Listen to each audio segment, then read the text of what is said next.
Before you put your business up for sale, there are three things you've got to get right. The first one is a realistic valuation.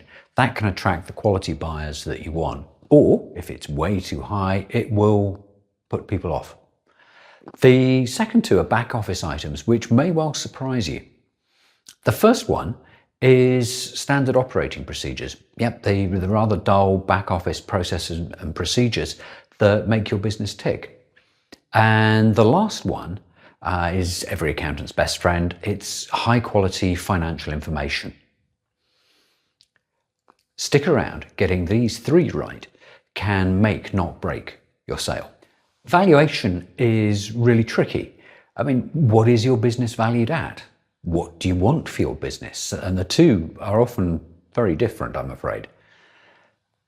It's sometimes easy to think that the value of your business is much like the value of a house.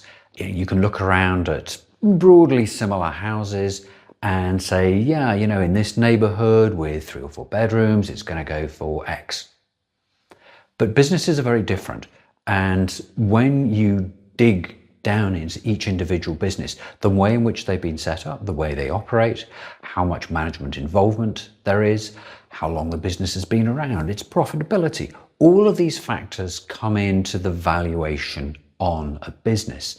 And that's why it's really important to have a realistic valuation, not the moment before you go to sell it, but in the planning process, so that you know roughly what you're going to get for the business. Maybe it's not quite what you want, but it's close enough. Or maybe it's nowhere near what you need to, say, retire. So the important thing here is work with your professionals to get what is an approximate but realistic valuation. If you have a really specialist business, manufacturing, for example, or maybe you have proprietary software, you would need to get a professional valuator involved. But at the planning stage, you probably don't need to go quite that detailed. So use your professionals to give you a guideline as to what it's likely to be. Talk to a business broker. Talk to 3 business brokers is an even better way of going about it. Talk to your accountant, not necessarily your tax accountant, because their aim is to try and reduce the profitability in the business so you pay the least amount of tax. You need to talk to somebody who has experience in working with business valuations. Another factor in business valuation is how quickly do you need to sell the business. The lower you price in general, the faster you are likely to sell. It will attract more buyers. But if you want to get a high valuation, then maybe you want to hang on to that one special buyer comes along who is interested in your business and in your location, and then they are willing to pay above the overall market value. There are also external factors that will impact the value of your business that will change over time. You've got macroeconomic factors. Don't be panicked by technical terms like macroeconomic. It just means inflation rates, interest rates, unemployment rates, what's happening to the economy overall. And generally these are things that you have little to no say in, but they will impact the value of your business. There are a number of demographic things that will impact the value of your business as well. Are people moving into your neighborhood, into the area where you live and work? Are there other businesses that are beginning to impact your specific business? Others expanding or, likewise, contracting? Other people retiring and letting their businesses fade away, as opposed to people starting up new businesses that are very similar to yours and providing more competition. All of these things go into impacting your business's value. So my recommendation is always think about what you want to be doing in 3 to 5 years' time. Don't look to be selling next week, because you've left it too late if you haven't done any planning. And do your planning in advance. That will really help come up with a firm valuation that meets your requirements as well. The next item is quality financial information. Well, why do you need quality financial information? Surely if somebody's interested, then they'll just take your tax information, won't they? And that's good enough? Well, the answer is no, it's not. I've seen way too many potential sales fail because of poor quality financial information. It's not that it's necessarily horrendously wrong, but if it casts doubt in a buyer's mind, then they're going to start looking somewhere else. They're going to get a little bit nervous. They're going to start questioning your valuation. So really make sure that the information that you put out there, first of all, is supported by the detailed financial information. Don't be tempted to exaggerate your profitability. Don't be tempted to boost your sales somewhat generously, shall we say. Be as accurate as you possibly can. Stick within the generally accepted accounting principles. Sounds boring. Your accountant will know what we mean.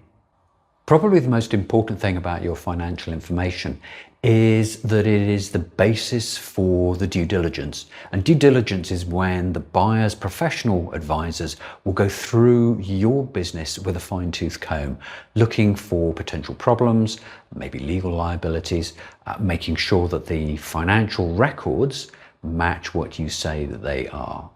It's a great opportunity to demonstrate that the business is strong. You have this good financial information that you are basing your decision making on. And that's what the buyer is going to have to do when they take over. They're going to look at the financial information you have and make decisions about how the business is run. And that's one of the most fundamental things about the accounting process in your business. It's not just recording your revenue and your costs. It's providing detailed information that allow you to make informed decisions. So the better your information now, the better it will be in 3 to 5 years' time when you are looking to sell.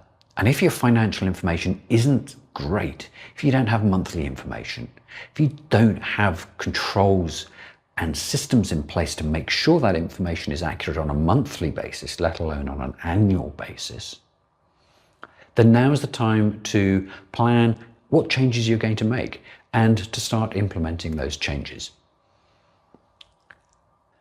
The other pillar that I mentioned is standard operating procedures. There's processes and systems that every business should have that allows it to run without your day-to-day involvement. Most buyers, when they come in to buy a business, aren't looking to buy themselves a job. They are looking to buy a business that has a mechanism behind it that generates cash. Generates cash flow, generates profitability, provides employment, and provides financial stability for them moving forwards. And that's why they're willing to pay you the big bucks. Imagine that you have to program one of those old VHS machines to record on a particular time of day. You get out the manual and you look through it and it makes no sense to you whatsoever. Something that millions of people went through before we hit streaming. Oh my God, I loved TiVo. TiVo seemed like an amazing invention after the VHS machines. And frankly, Netflix, Disney Plus, Prime, you name it, they are awesome in comparison. They are plug and play effectively. And what you want the new owner of your business to do is to walk in and be able to go through the menu and go, oh, I want to do this. I want to see how I deal with a customer complaint. What's the process? I want to see where our inventory comes from. Why do we make these decisions? Oh, so we're looking at these particular suppliers and we're looking at how quickly they can supply stuff. We're looking at the quality. We have that track record of the quality. And so going back to financial information, what returns have we made to this particular supplier? And what's the pricing like? So your standard operating procedures will take them through step by step how you choose a supplier, how you choose the particular items you get from that supplier. And that's just a very simple example. Another one would be the recruitment process that you go through. Having, first of all, a job description, and then what's your interview process? Who do you recruit through? Do you advertise on company like Indeed or Monster.com. So what are the standard operating procedures for your business? If you don't have them written out, I mean, they don't have to be written by hand, but if you don't have them so they're available for somebody to read through with checklists to go through and see that they've covered every item that's supposed to be on there, then how can a new buyer come in with confidence that the business is going to run as effectively under them as it does under you? If you have all the information in your head, how are you going to pass that on? Are you going to be stuck working in that business forever? No, of course you're not. So a new buyer coming in needs to have these standard operating procedures, which really is a distillation of all the information that you have accumulated over the years of running a business, written down in such a way that they are useful and usable to almost anyone that comes into a particular role within your organization. One of the things that I've spoken about many times with entrepreneurs looking to start a new business, they want to invest in a new business, is why not invest in a franchise? Why franchises? Well, franchises come with standard operating procedures. They come with other things as well. But they have binders, they have manuals, they have files, which tell you how to do every single thing within the business that they have encountered historically. And if you go to somewhere like a Starbucks franchise or a McDonald's franchise, the training that you can get from them is amazing. And that's not necessarily the level that you need to get to, but you do need to get to a satisfactory level that is going to encourage potential buyers rather than scaring them off. So those are my three. Sadly, there are many more, but those I think are the key three to think about early on when you are going through the planning process to sell your business.